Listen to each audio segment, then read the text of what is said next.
సేద్యంలో రసాయన ఎరువులు, పురుగుల మందుల వినియోగాన్ని క్రమేపీ తగ్గించే ప్రక్రియకు ఆంధ్రప్రదేశ్ రాష్ట్ర ప్రభుత్వం శ్రీకారం చుట్టింది.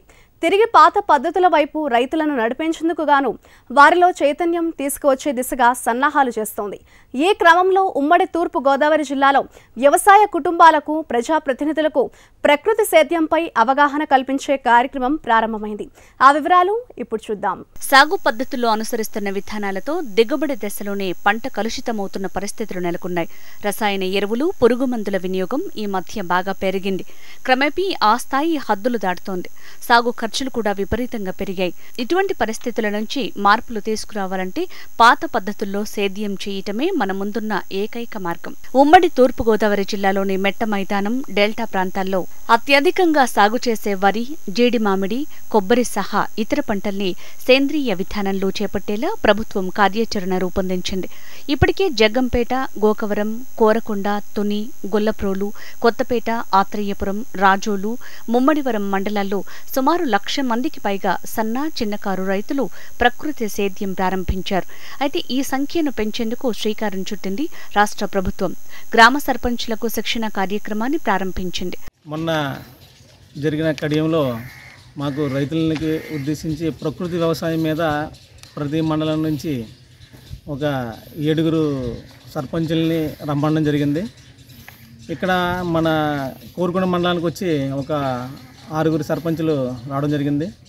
దీంట్లో మెయిన్గా చెప్పుకోవాల్సింది ఏంటంటే ప్రకృతి వ్యవసాయం మీద మంచిగా క్లాస్ చెప్పడం జరిగిందండి.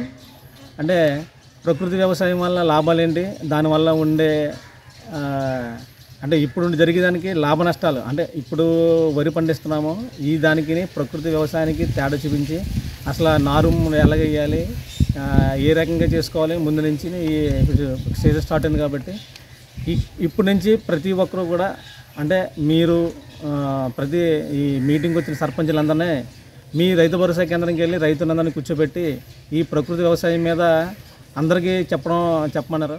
తూర్పు గోదావరి జిల్లాలో 6.5 లక్షల ఎకరాలకు పైగా సాగు విస్తీర్ణంలో రసాయన ఎరువులు, పురుగు మందుల వినియోగం ఉండేది. గత కొన్నేళ్లుగా వీటి వినియోగాన్ని కట్టడి చేసే దిశగా కార్యాచరణను ప్రారంభించింది ప్రభుత్వం. 1,24,000 ఎకరాల్లో ప్రకృతి వ్యవసాయం చేసేలా రైతులకు అవగాహన కల్పించగలిగింది.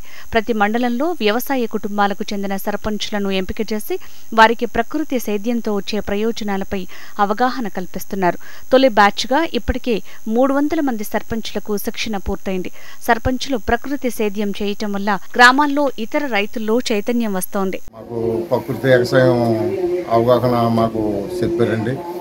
ఆ అవగాహన ఏంటంటే ఎలా చేసుకుంటే రైతుల మేలు, ఎలా చేసుకుంటే బాగుంటుంది అని మాకు ట్రైనింగ్ ఇచ్చారండి.